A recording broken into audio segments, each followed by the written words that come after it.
Are you getting ready to do your first lunch and learn? Or maybe you want to optimize on the lunch and learns you are doing. I want to give you some tips and some strategies because lunch and learns were pivotal to me growing my business to multiple six figures a year, to me growing my business and not needing ads and not needing all these crazy YouTube strategies or social media strategies. I grew my business primarily on relationships, and I did it as being the president of the Introverts Club. So I know you can too. There should be no excuse. But before you do anything, I want you to watch this training where I am teaching on how to do all of the best practices on lunch and learns. How do you find the people to do lunch and learns with? And then how can you implement those? I want you to check this training out and set yourself up for success so that you can grow your business way past the goals that you've written down for this year. Check out the training.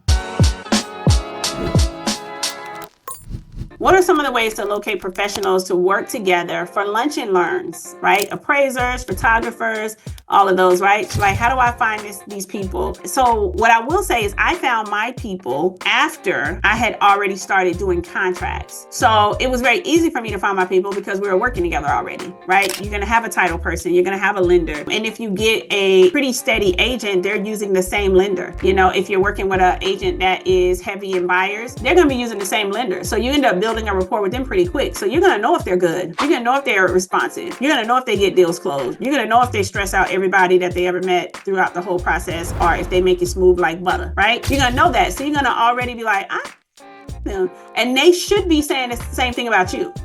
FYI, 3I CPS principles, you should be impressing everybody in the transaction. So with that being said, your first few people that you can do your lunch and learn with are people you're going to meet in this ecosystem that you've already created by doing files. If you're trying to do a lunch and learn and you don't have a contract yet, then vendors that you want to work with still are going to want to know, like, and trust you, as you should want to for the vendors. The reason why is because then you'll be associated with somebody that is known for doing bad business. So you still want to be mindful of who you do lunch and learns with, because they actually become an extension of who you are. So you just want to be mindful of that. So I say lunch and learns are great when you actually know the professional. If you don't know anybody already, then when you get your first few contracts, you just keep your good eye, okay?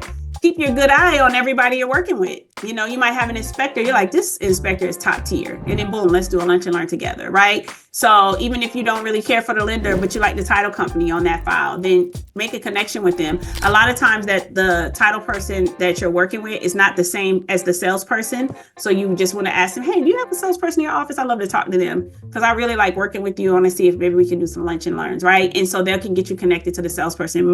Most title companies have a separate person. Their only job is sales. And so that's the person that would do the actual lunch and learn with you. And also attending networking events. So kind of what Vanessa was talking about. I think she said she did 7 networking events. So when you're at networking events, you'll begin to meet people, and you might meet a lender that you see a few times. And then look them up, see what kind of reviews they have, check out their social media, vet them as best you can since you haven't worked with them. I'm telling you, don't want to do lunch and learns with people that are known for doing bad business. You know, you don't want to do lunch and learns with a home warranty company. And even though the home warranty rep is awesome, the home warranty company sucks. Like, don't do it. It's not worth it. Just wait till you can get a good little squad. Even if it's 2 of you, just 3 of you. We went on tour. Okay. Our 4 went on tour.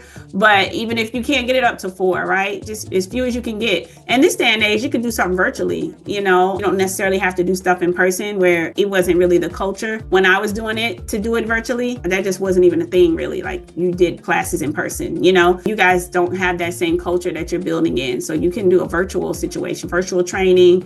And, you know, it can stay lean, so you could do it with 2 people. But the purpose of having multiple people is everybody leverages their email list. So the lender is going to invite everybody on their email list, the title company rep that you might be working with, the inspector. And so the more the merrier when it comes to being able to expand your reach with how many people get invited. So now that you've established this network of lunch and learns, I want you to now watch my training on how you can use this ecosystem to set up a 7-point referral system where people are going to be coming at you from all over based off of the relationships that you've built and established among just not real estate agents. It could be lenders, it could be title company reps, it could be inspectors. I get referrals from everyone, and I get it because I have all of these different ways where I am sharing the good news about what it looks like to refer people to my business. Check out this training.